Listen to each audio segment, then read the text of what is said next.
ನಮಸ್ಕಾರ. ಜೀನಿ ನ್ಯೂಸ್ ವೀಕ್ಷಕರಿಗೆ ಸ್ವಾಗತ. ಎಲ್ಲ ವೀಕ್ಷಕರಿಗೆ ನಮಸ್ಕಾರ. ನಾನು ಸಂಧ್ಯಾ.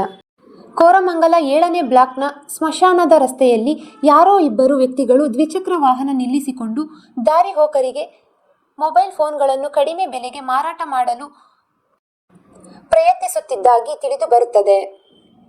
ಪೊಲೀಸರಿಗೆ ಬಂದ ಮಾಹಿತಿಯ ಮೇರೆಗೆ ಸ್ಥಳದಲ್ಲಿದ್ದ ಇಬ್ಬರು ವ್ಯಕ್ತಿಗಳನ್ನು ಒಂದು ದ್ವಿಚಕ್ರ ವಾಹನ ಮತ್ತು 4 ಮೊಬೈಲ್ ಫೋನ್ಗಳ ಸಮೇತ ವಶಕ್ಕೆ ಪಡೆದು ವಿಚಾರಣೆಗೊಳಪಡಿಸಿರುತ್ತಾರೆ. ನಂತರ ಮೊಬೈಲ್ ಫೋನ್ಗಳನ್ನು ಕಳವು ಮಾಡಿ ಮಾರಾಟ ಮಾಡುವ ಸಲುವಾಗಿ ಗಿರಾಕಿಗಳನ್ನು ಹುಡುಕುತ್ತಿರುವುದಾಗಿ ಹಾಗೂ ವಿವಿಧೆಡೆ ಮೊಬೈಲ್ ಫೋನ್, ಗ್ಯಾಸ್ ಸಿಲಿಂಡರ್ಗಳು ಮತ್ತು ದ್ವಿಚಕ್ರ ವಾಹನಗಳನ್ನು ಹೆಚ್ಚಿನ ಹಣ ಗಳಿಸುವ ಉದ್ದೇಶದಿಂದ ಕಳವು ಮಾಡಿದ್ದಾಗಿ ಒಪ್ಪಿಕೊಂಡಿರುತ್ತಾರೆ. ಈ ಕುರಿತು ಕೋರಮಂಗಲ ಪೊಲೀಸ್ ಠಾಣೆಯಲ್ಲಿ ಪ್ರಕರಣ ದಾಖಲಾಗಿದ್ದು, ಆರೋಪಿಗಳಿಬ್ಬರನ್ನು ನ್ಯಾಯಾಲಯಕ್ಕೆ ಹಾಜರುಪಡಿಸಿರುತ್ತಾರೆ.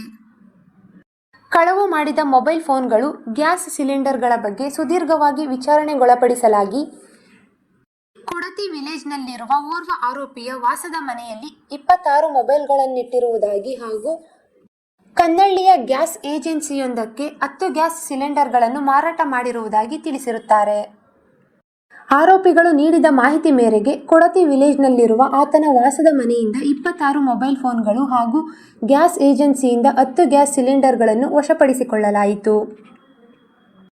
ಆರೋಪಿಗಳ ವಶದಿಂದ ಒಟ್ಟು 30 ಮೊಬೈಲ್ ಫೋನ್ಗಳು ಹಾಗೂ 10 ಸಿಲಿಂಡರ್ಗಳು ಮತ್ತು 1 ದ್ವಿಚಕ್ರ ವಾಹನಗಳನ್ನು ವಶಪಡಿಸಿಕೊಳ್ಳಲಾಗಿದೆ. ಇವುಗಳ ಒಟ್ಟು ಮೌಲ್ಯ 7 ಲಕ್ಷ ರೂಪಾಯಿಗಳು.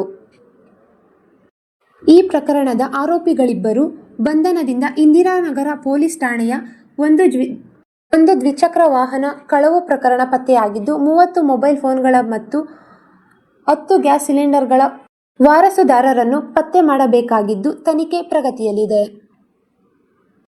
ಈ ಕಾರ್ಯಾಚರಣೆಯನ್ನು ಆಗ್ನೇಯ ವಿಭಾಗದ ಉಪ ಪೊಲೀಸ್ ಆಯುಕ್ತ ಮೊಹಮ್ಮದ್ ಸುಜಿತ್ ಎಂಎಸ್ IPS ಇವರ ಮಾರ್ಗದರ್ಶನದಲ್ಲಿ ಮಡಿವಾಳ ಉಪವಿಭಾಗದ ಸಹಾಯಕ ಪೊಲೀಸ್ ಆಯುಕ್ತ ವಾಸುದೇವ್ ನೇತೃತ್ವದಲ್ಲಿ ಕೋರಮಂಗಲ ಪೊಲೀಸ್ ಠಾಣೆಯ ಪೊಲೀಸ್ ಇನ್ಸ್ಪೆಕ್ಟರ್ SLR ರೆಡ್ಡಿ ಹಾಗೂ ಇತರೆ ಸಿಬ್ಬಂದಿ ಪ್ರಕರಣ ಪತ್ತೆ ಮಾಡುವಲ್ಲಿ ಯಶಸ್ವಿಯಾಗಿರುತ್ತದೆ. ಈ ದಿನದ ನಿರಂತರ ಸುದ್ದಿಗಳಿಗಾಗಿ ವೀಕ್ಷಿಸುತ್ತಿರಿ ಜೀನಿ ನ್ಯೂಸ್. ನಮಸ್ಕಾರ.